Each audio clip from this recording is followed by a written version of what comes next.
విడిచినా నీవు నన్ను విడువానంటివే. అందరూ నన్ను విడిచినా నీవు నన్ను విడువానంటివే.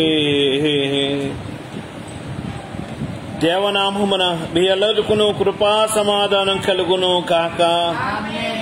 దేవుని పరిశుద్ధ బైబిల్ గ్రంథములో దేవుని వాక్యాన్ని మనం జ్ఞాపకం చేసుకుందాము. పరిశుద్ధ బైబిల్ గ్రంథములో నుండి దేవుని వాక్యాన్ని మనం జ్ఞాపకం చేసుకున్న వారం అయితే తిమోతికి రాసిన 2వ పత్రిక 2వ అధ్యాయము 4వ వచనం చదువుకుందాం. తిమోతికి రాసిన 2వ పత్రిక 2వ అధ్యాయం 4వ వచనం. సైనికుడెవడునో యుద్ధమునకు పోవునప్పుడు తన్ను దండులో చేర్చుకుని వానిని సంతోష పెట్టవలనని ఈ జీవన వ్యాపారములలో చిక్కుకొన్నాడు. ఆమేన్. దేవుని వాక్యాన్ని మనం ఆలోచన చేసిన వారమైతే ప్లానా దేవుని వాక్యం మనతో మాట్లాడుతున్న మాటను మనం ఆలోచన చేద్దాం. ఇక్కడ అపోస్తలుడైన పౌలు తిమోతికి పత్రిక రాస్తూ ఒక మాట అంటున్నాడు. పరిచర్య చేస్తూ ఉండిన తిమోతిని ఒక సైనికుల్లాగా ఆ యొక్క మరి మాట్లాడుతూ ఉండినట్లుగా మనం చూస్తున్నాం. దేవుని వాక్యం సెలవిస్తుంది, సేవ చేస్తూ ఉండినా పరిచర్య చేస్తూ ఉండినా ఆ వ్యక్తి ఆ యొక్క సైనికుడు వంటి వాడని దేవుని వాక్యంలో మనము చూస్తూ ఉండినట్లుగా మనం చూస్తున్నాం. యవనస్తుడైనా పరిచర్య చేస్తూ ఉండినా తిమోతిని ఏమని అంటున్నాడంటే ఒక సైనికుల్లాగా మాట్లాడుతూ ఒక మంచి సైనికుడు వలె నాతో కూడా కలిసి శ్రమను అనుభవించుము అని అంటున్నాడు. 3వ వచనం చదువుకుందాం. క్రీస్తు యేసు యొక్క మంచి సైనికుని వలె నాతో కూడా శ్రమను అనుభవించుము. ఇలా ఆలోచించేయండి.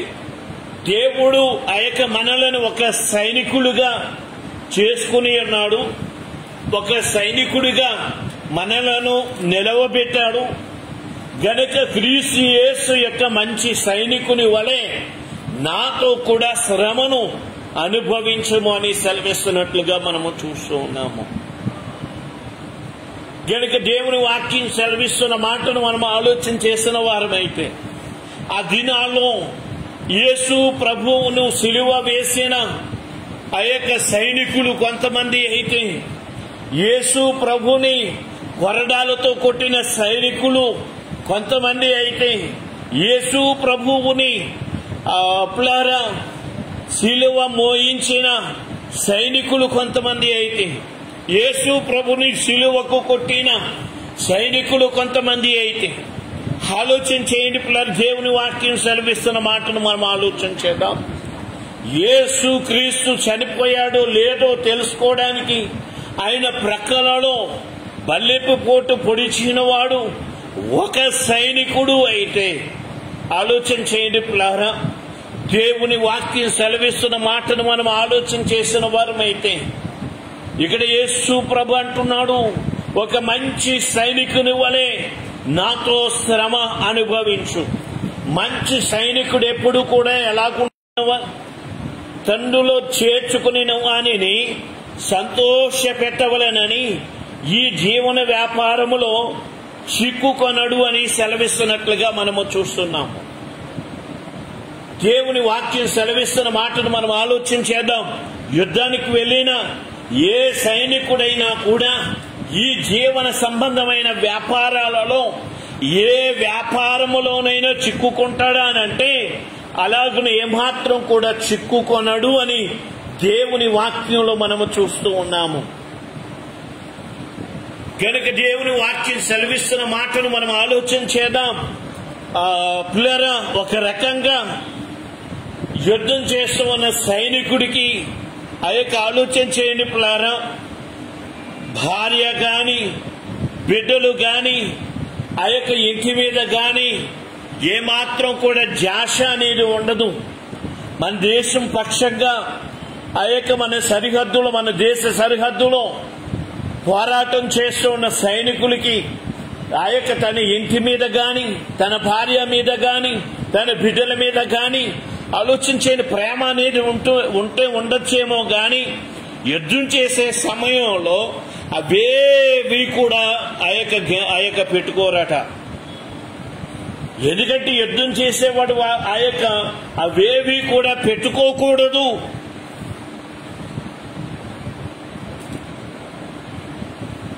దేవుని వాక్యం సెలవిస్తున్న మాటను మనం ఆలోచన చేద్దాం. దేవుని వాక్యం సెలవిస్తున్న మాటను మనం ఆలోచన చేసిన వారమైతే, దావీదు సైనికుడైన ఉరియా అనే ఒక వ్యక్తిని పిలిచి ఆ వ్యక్తిని పిలిచి అంటూ ఉన్నాడు దావీదు, ఆ వ్యక్తికి కొంత మత్తు పదార్థం అనేది, ఆ యొక్క ద్రాక్షారసం అనేది త్రాగించి ఆ యొక్క దావీదు అంటూ ఉన్నాడు, అయ్యా నీవు ఈ రాత్రి ఇంటికి వెళ్ళిపో, ఈ రాత్రి నీవు ఇంటికి వెళ్ళిపోయి ఈ రాత్రి నీ భార్య బిడ్డలతో నువ్వు సంతోషంగా ఉండు, నీ కుటుంబంతో సంతోషంగా గడుపు, నీ కుటుంబంతో కొంతసేపు సరదాగా గడుపు, నీ కుటుంబం నీ కోసం ఎంతగానో ఎదురు చూస్తుంది, సరదాగా నీ కుటుంబంతో గడుపు అని అంటే ఆ సైనికుడు ఏమన్నాడో తెలుసా? ఆలోచించేయండి. ఒక పక్కన నా యొక్క సైన్యం, ఒక పక్కన ఆ యొక్క నా సైనికులైన వారందరూ కూడా యుద్ధం చేస్తూ ఉంటే నేను ఇంటికి వెళ్లి ఆ యొక్క నా భార్య బిడ్డలతో నేను గడపనా? రాజా, ఇది ఏమాత్రం కూడా తగ్గదు అని ఆ యొక్క సెలవిచ్చి ఉండినట్లుగా మనం చూస్తున్నాం.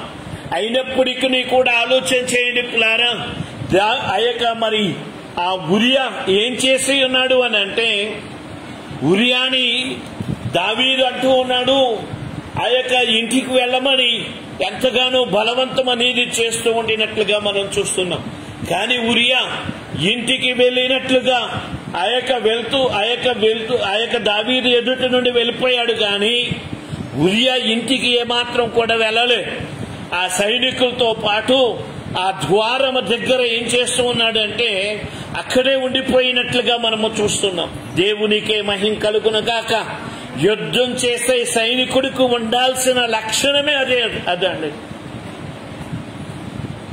సేవ చేస్తున్న ఆ యొక్క సేవకుడు, ఒక సైనికుడు పరిచర్య చేస్తూ ఉండిన ఆ యొక్క పరిచర్య చేస్తున్న వాడు ఒక సైనికుడే ఉన్నాడు.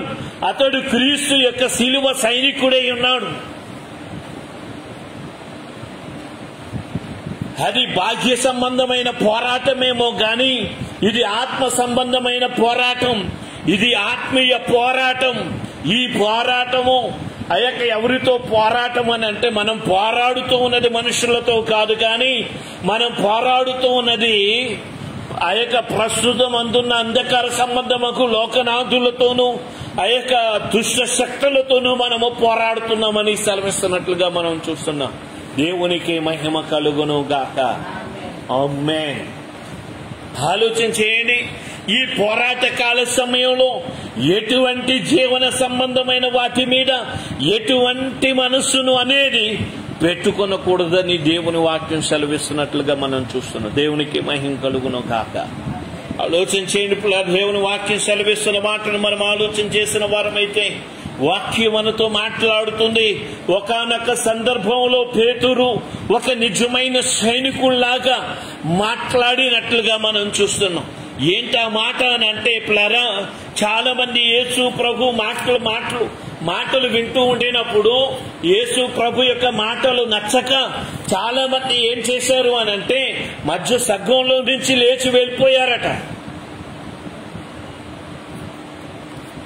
మా వల్ల కాదు, ఇలాగైతే మా వల్ల కాదు, మేము మా ఇళ్ళకి మేము వెళ్ళిపోతాము, ఆ యొక్క మా పనులకు మేము వెళ్ళిపోతాము, ఆ యొక్క మా జీవన పోరాటంలోనికి మేము వెళ్ళిపోతామని వాళ్ళు ఏం చేశారు అని అంటే మధ్యలో నుంచి లేచి వెళ్ళిపోయారట. యేసు ప్రభు అంటూ ఉన్నాడు కదా, యేసు ప్రభు ఏమని అంటూ ఉన్నాడంటే, దేవుని వాక్యం మనతో మాట్లాడుతున్న మాటను మనం ఆలోచన చేద్దాం. యేసు ప్రభు తన శిష్యులైన వారిని పిలిచి అంటున్నాడు, మీరు కూడా నన్ను విడిచి వెళ్ళిపోవాలని అనుకుంటున్నారా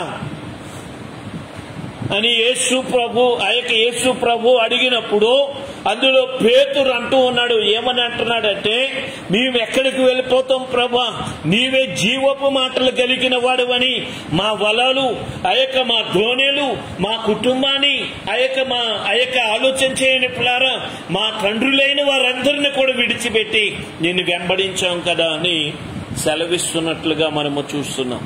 దేవునికే మహిమ కలుగును గాక. ఆలోచన చేయని పిల్లారా, ఆలోచన చేయండి. చాలా మంది వెనక్కి వెళ్ళిపోవాలని ఆలోచన అనేది ఉండినప్పటికీ కూడా వెనక్కి వెళ్ళిపోవాలని ఆలోచన కలిగి వెనక్కి వెళ్ళిపోయిన వారై ఉండినప్పటికీ కూడా శిష్యులైన వారికి ఏం లేదు అని అంటే మరలా వెనక్కి వెళ్ళిపోయి జీవన సంబంధమైన పోరాటములో చిక్కుకుపోవాలని ఏమాత్రం కూడా ఆలోచన అనేది లేనట్లుగా మనము చూస్తున్నాం. ఒక నిజమైన సైనికుడికి ఉండాల్సిన లక్షణం అదే. దేవునికే మహిమ కలుగును గాక. సేవ చేస్తున్నావు, సేవ చేస్తున్న నిన్ను కొద్ది రోజులు కొంత దూరం అనేది పంపించాల్సిన పరిస్థితి అనేది వస్తుంది. కొన్ని రోజులు దూరంగా ఉండాల్సిన పరిస్థితి అనేది వస్తుంది.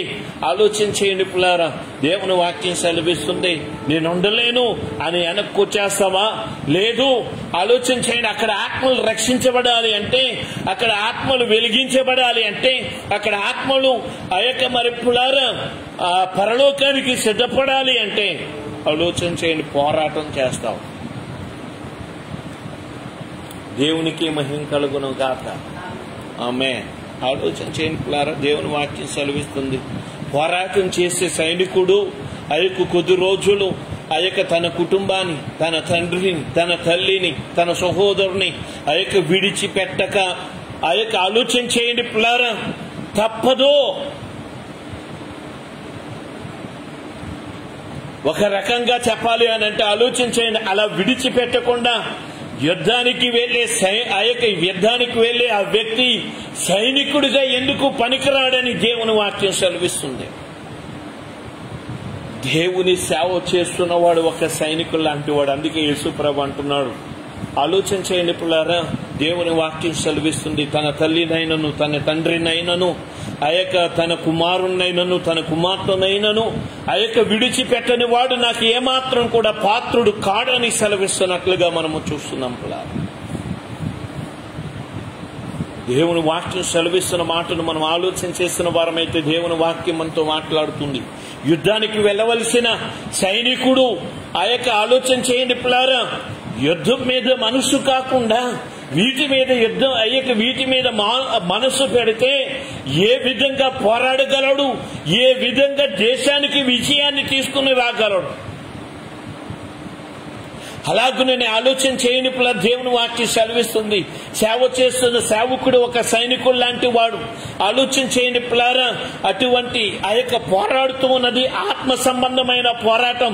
ఆ పోరాట కాల సమయంలో దేవుని వాక్యాన్ని మనం ఆలోచన చేసిన వారమైతే ఆ పోరాట కాల సమయంలో ఆలోచించండి, నా భార్య, నా బిడ్డ, నా తల్లి, నా తండ్రి, నా కూతురు, నా అల్లుడు,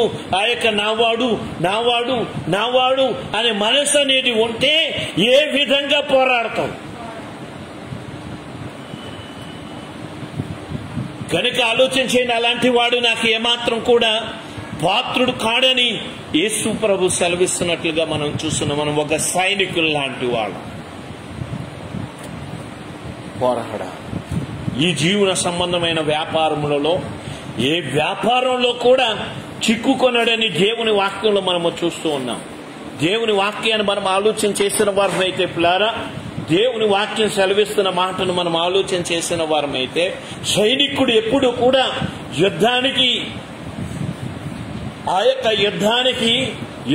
వెళ్ళేటప్పుడు, యుద్ధం చేసేటప్పుడు ఆలోచన చేయని పిల్లారా, తనను ఈ సైన్యములో ఒక సైనికుడిగా చేసిన ఈ దేశానికి ఒక విజయం అనేది తీసుకొని రావాలని, నన్ను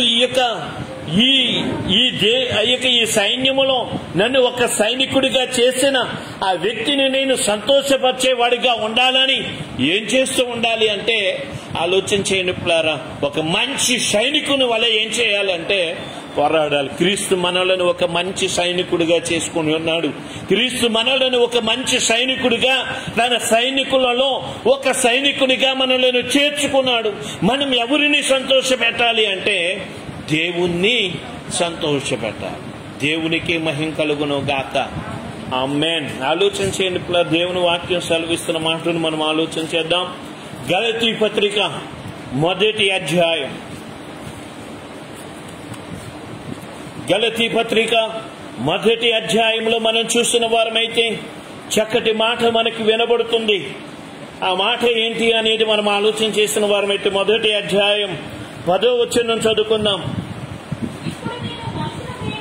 నేను మనుషుల దయను సంపాదించుకొని చూచుచున్నానా?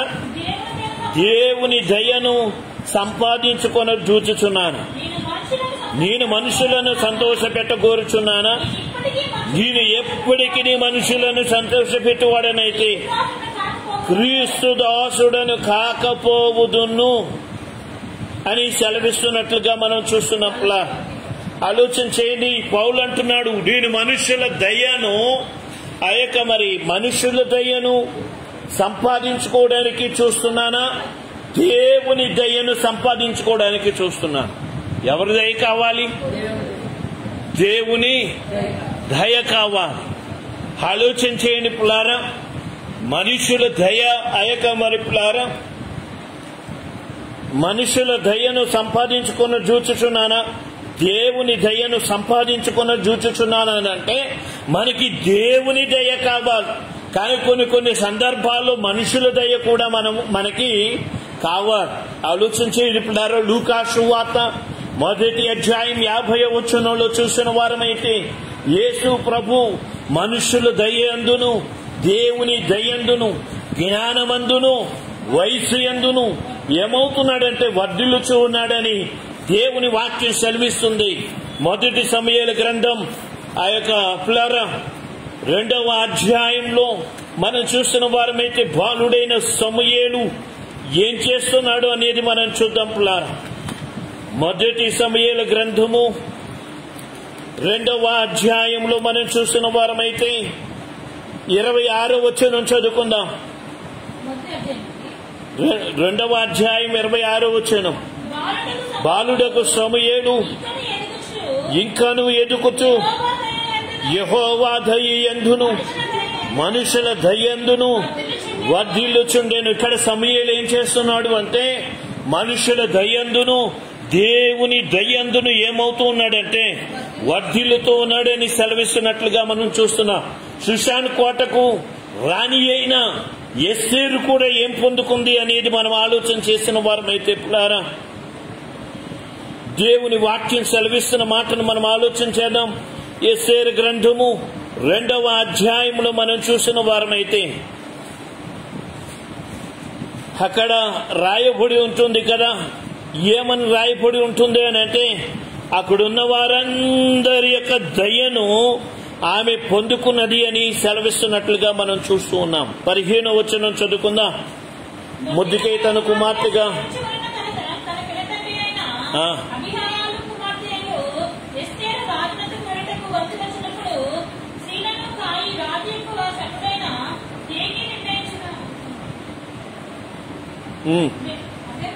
చండుడైన హేగే నిర్ణయించిన అలంకారము కాక ఆమె మరి ఏబియూ కోరలేదు.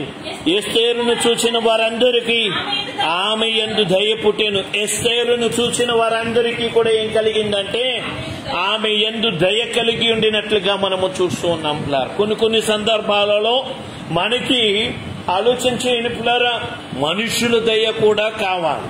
కానీ ఇక్కడ ఆలోచన చేయండి, పరిచర్య చేస్తూ ఉండిన ఈ అపోస్తుడైన పౌలు అంటున్నాడు, ఏమని అంటున్నాడంటే నేను మనుషుల దయను సంపాదించుకొని చూచుచున్నానా, దేవుని దయను సంపాదించుకొని చూచుచున్నానా అని సెలవిస్తున్నాడు.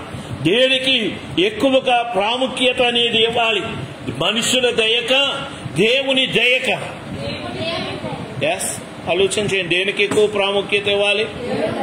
దేవుని దయకు నా కృప నీకు చాలు అని అంటున్నాడు. అనగా దేవుని దయ మనకి చాలు అని సెలవిస్తున్నట్లుగా మనము చూస్తున్నాంలా.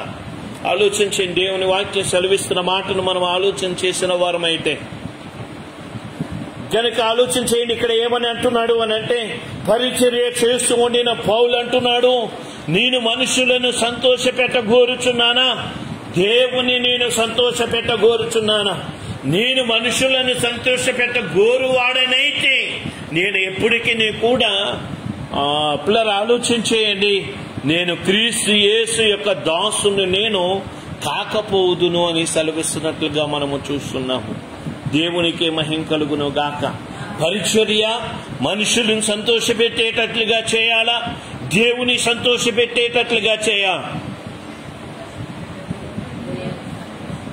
చెప్పాలని దేవుని సంతోషపెట్టేటట్లుగా. పరిచర్యలో కొన్నిసార్లు మనుషులకు బాధ కలిగేటట్లుగా ఉండొచ్చు. కానీ ఆలోచన చేయండి పిల్లరా, మనం దేవుని సంతోషపెట్టాలి. దేవునికి మహిమ కలుగును గాక. ఆమేన్. కనుక ఆలోచన చేయండి, దేవుని వాక్యం సెలవిస్తున్న మాటను మనం ఆలోచన చేసిన వారమైతే దేవుణ్ణి మనము సంతోషపెట్టవలసిన వారమై ఉన్నాం. దేవుడు ఏ విషయంలో ఆ యొక్క సంతోషపరుస్తాడు అనేది, సంతోషపడతాడు అనేది మనం ఆలోచన చేసిన వారమైతే కొన్ని విషయాల్లో యేసు ప్రభు సంతోషపడుతూ ఉండినట్లుగా మనం చూస్తూ ఉన్నాము. ఒకటి మనం ఆలోచన చేసిన వారమైతే పిల్లారా, నెంబర్ 1, మొట్టమొదటిగా మనం ఆలోచన చేసిన వారమైతే, మొట్టమొదటి విషయాన్ని మనం ఆలోచన చేసిన వారమైతే, ఒక పాపి మారు మనస్సు పొందినప్పుడు పరలోకమందు ఏం కలుగుతుంది అంటే సంతోషం అనేది కలుగుతుందంట. ఒక పాపి మారు మనస్సు పొందినప్పుడు ఏం కలుగుతుందంట అండి? ఆ యొక్క ఆలోచన చేయని పిల్లలు, దేవుని వాక్యం సెలవిస్తున్న మాటను మనం ఆలోచన చేసిన వారమైతే పిల్లారా, దేవుని వాక్యం సెలవిస్తున్న మాటను మనం ఆలోచన చేద్దాం, చూద్దాం.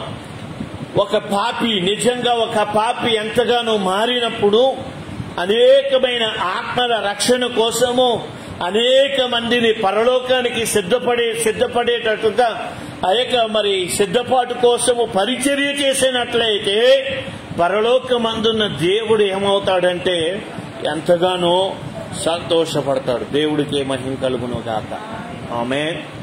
దేవుని వాక్యం సెలవిస్తుంది, కొన్నిసార్లు ఈ పరిచర్య ఆ యొక్క దేవుని సంతోషపెట్టేటట్లుగా ఉండే ఆ యొక్క పరిచర్య కొన్నిసార్లు ఇంట్లో వారికే నచ్చకపోవచ్చు, ఇంట్లో వారికే బాధ కలిగి ఉండొచ్చు. ఆలోచన చేయండి పిల్లారా. కానీ దేవుని వాక్యం సెలవిస్తున్న మాటను మనం ఆలోచన చేసిన వారమైతే ఈ పరిచర్య దేవుని సంతోషపెట్టే పరిచర్య అని తెలిస్తే ఆలోచించండి, దేవుణ్ణి మనం సంతోషపెట్టడానికి ప్రయత్నం చేయాలి. దేవునికి మహిమ కలుగును గాక. ఆమేన్. ఆలోచన చేయండి, ఇంకొకసారి ఎప్పుడు సంతోషపడుతూ ఉన్నాడు అంటే ఆయన, దేవుని వాక్యం మనతో మాట్లాడుతుంది, ఆయనట జ్ఞానులకి, ఈ లోక సంబంధమైన జ్ఞానులైన వారికి, వివేకవంతులకి కూడా బయలుపరచిన సంగతి ఆ యొక్క యేసు క్రీస్తు యొక్క శిష్యులకు బయలుపరిచినందుకు, వారు తెలుసుకునేందుకు ఏమవుతున్నాడంటే యేసు ప్రభు ఎంతగానో సంతోషపడుతున్నాడు. అంటే దేవుని గూర్చిన సంగతులు ఆ యొక్క తెలుసుకుంటేనే సంతోషపడుతున్నాడే. మనకు తెలిసిన సంగతులు మనతోనే కాకుండా మనతోనే అవి ఆగిపోకుండా మనకి తెలిసిన సంగతులు అనేక మందికి చెప్పామనుకోండి, ఆయన ఎంత సంతోషిస్తాడు. ఈరోజు ఒక్కరికి చెప్పావా, ఆయన ఎంత సంతోషిస్తాడు. ఈరోజు ఇద్దరికి చెప్పావా, ఆయన ఎంత సంతోషిస్తాడు. ఈరోజు 10 మందికి చెప్పావా, ఆయన ఎంత సంతోషిస్తాడు. నీకు తెలిసిన విషయాన్ని నీతోనే నువ్వు ఆపేసుకోకూడదు కానీ, నీతోనే సమాధి చేసేకూడదు కానీ, నీకు తెలిసిన విషయాన్ని ఏం చేయాలి అంటే పిల్లారా, నలుగురికి దాన్ని ఏం చేయాలంటే పంచిపెట్టాలి. దేవునికి మహిమ కలుగును గాక. అలా నీకు తెలిసిన విషయాన్ని నలుగురికి కూడా పంచిపెట్టి ఉండినప్పుడు ఆయన ఏమవుతాడంటే సంతోషిస్తాడని దేవుని వాక్యం సెలవిస్తుంది. దేవునికి మహిమ కలుగును గాక. ఆమె దేవుని వాక్యం సెలవిస్తున్న మాటను మనం ఆలోచన చేసిన వారమైతే పిల్లారా, దేవుని వాక్యము మనతో మాట్లాడుతున్న మాటను మనం జ్ఞాపకం చేసుకుందాం. ఇంకా యేసు ప్రభు సంతోషించిన విషయాలు అనేకమైన విషయాలు ఉన్నాయి. కానీ పిల్లలు ఆలోచన చేయండి, ఆయన మనలను తన సేవలో ఒక సైనికుడిగా మనలను చేసుకున్నాడు. కాబట్టి మనం ఎవరమై ఉన్నామంటే, ఒక భక్తుడు ఇలాగన పాట పాడుతున్నాడు, మనము యేసుక్రీస్తు యొక్క సిలువ సైనికులమని. ఎవరు సైనికులమంటండి? సిలువ వేయబడిన యేసుక్రీస్తు యొక్క సైనికులం. ఆయన రక్తంలో కడగబడి ఆ యొక్క పరిశుద్ధపరచబడిన యేసుక్రీస్తు యొక్క సైనికులం మనం. సైనికుడు ఎవరైనా భయపడచ్చా? సైనికుడు ఎవరైనా దిగులు పడచ్చా? సైనికులు ఎవరైనా అధైర్యంగా ఉండొచ్చా? సైనికులు ఎవరైనా నిరాశ పడచ్చా? ఆలోచన చేయండి. నిరాశ పడితే నీవు అయ్యక యుద్ధం చేయగలుగుతావా? సైనికుడు ఎవరైనా కూడా నిరాశ పడ్డాడు అనుకోండి, యుద్ధం చేయగలుగుతాడా? చేయలేడు. అధైర్యపడ్డాడు అనుకోండి, యుద్ధం చేయగలుగుతాడా? చెప్పాలండి, చేయగలుగుతాడా? యుద్ధం చేయలేడు. ఇలా ఆలోచన చేయండి. దేవుని వాక్యం సెలవిస్తున్న మాటను మనం ఆలోచన చేసిన వారమైతే పిల్లారా, దేవుని వాక్యం మనతో మాట్లాడుతున్న మాటను మనం ఆలోచన చేద్దాం. మనం క్రీస్తు యేసు యొక్క సిలువ సైనికులం. మనం దేన్ని చూసి భయపడకూడదు. యేసయ్య రక్తంలో కడగబడిన సైనికులం మనం. ఆలోచన చేయండి పిల్లలు, మనం దేన్ని చూసి దేని గురించి కూడా మనము భయపడకూడదు. దేవునికి మహిమ కలుగును గాక. అమ్మే మనకి మనము నిరాశ అనేది ఏమాత్రం కూడా పడకూడదు. నిరాశకంటూ అవకాశం అనేది ఇవ్వకూడదు. అవిశ్వాసానికంటూ అవకాశం అనేది ఇవ్వకూడదు. పిరికితనానికంటూ అవకాశం అనేది ఇవ్వకూడదు. ఆలోచన చేయనప్పుడు మనం ధైర్యంగా ఉండాలి. మన దేవుని మీద ఆశ కలిగి ఉండాలి. మన దేవుని మీద గురి కలిగి ఉండాలి. మన దేవుణ్ణి ఆలోచన చేయండి పిల్లారా, మన దేవుని మీద గురి కలిగి మనం ఏం చేయాలి అంటే, వెనకంజి వేసేవారుగా కాకుండా యుద్ధంలో ధైర్యంగా పోరాడేవారుగా ఉండాలి. మనం చేసేది ఆలోచించని మనుషులతో యుద్ధం కాదు, ఏ దేశంతో యుద్ధం కాదు. కానీ ఆలోచించని పిల్లారా, ప్రపంచ దేశాలన్నిటినీ కూడా ఆ యొక్క కరోనా వైరస్ కంటే గజగజలాడిస్తున్న వణికిస్తూ ఉండిన ఆ యొక్క పిల్లలు ఆలోచించని సులువుగా చిక్కులు పెట్టే పాపంలో ఆ యొక్క చిక్కుకుపోయేటట్లుగా చేస్తూ ఉండిన ఆ యొక్క దురాత్మ సమూహాలతో మనం పోరాడుతూ ఉన్నాం. ఒక దేశపు వాళ్ళతో కాదు మనం పోరాడేది, ప్రపంచమంతటిని కూడా గజగజలాడిస్తున్న తన స్వాధీనంలో తన స్వాధీనంలో ఆ యొక్క పరుచుకోవాలని అనుకుంటున్న ఆ దురాత్మ సమూహాలతో మనం పోరాడుతున్నాం. దేవునికి మహిమ కలుగును గాక. అలా పోరాడుతున్నప్పుడు మనం ఎంత ధైర్యంగా ఉండాలి, మనం ఎంతో నిబ్బరం కలిగి ఉండాలి. దేవుని వాక్యం సెలవిస్తుండే మాటను మనం ఆలోచన చేసిన వారమైతే యెహోషువతో అంటున్నాడు, యెహోషువా నీవు ధైర్యంగా ఉండు, నిబ్బరం కలిగి ధైర్యంగా ఉండమని ప్రభు సెలవిస్తున్నట్లుగా మనము చూస్తున్నాం. దేవుని వాక్యం సెలవిస్తుంది, మనం క్రీస్తు యేసు యొక్క సిలువ సైనికులమండి, మనం ధైర్యంగా ఉండాలి. దేవుడికి మహిమ కలుగును గాక. ఆమేన్. మన దేవుని సంతోషపరిచేటట్లుగా మనము యుద్ధం అనేది చేయాలి. ఆలోచన చేయండి పిల్లారా, ఈ రోజున నేను ఏ రీతిగా ఉన్నామో ఒకసారి ఆలోచించాలి. దేవునికి మహిమ కలుగును గాక. ప్రేమ కలిగిన మా తండ్రి, సర్వోన్నతుడు అయిన మా ప్రభ, సర్వాధికారి విశ్వాసువైన మా ప్రియ పరలోకపు తండ్రి యేసయ్యా, నీకు వందనాలు, స్తోత్రాలు, వేల కొలది వందనాలు చెల్లించుకుంటూ ఉన్నాను. మీరు మాతో మాట్లాడి ఉన్నారని నమ్ముచు నేను స్తుతిస్తూ ఉన్నాను ప్రభా. యేసయ్యా, నీవే సహాయం చేసి మేలు జరిగించి మహింపని ఉండమని వేడుకుంటున్నాను. తిమోతి ఒక మంచి సైనికుని వలె ఉండు.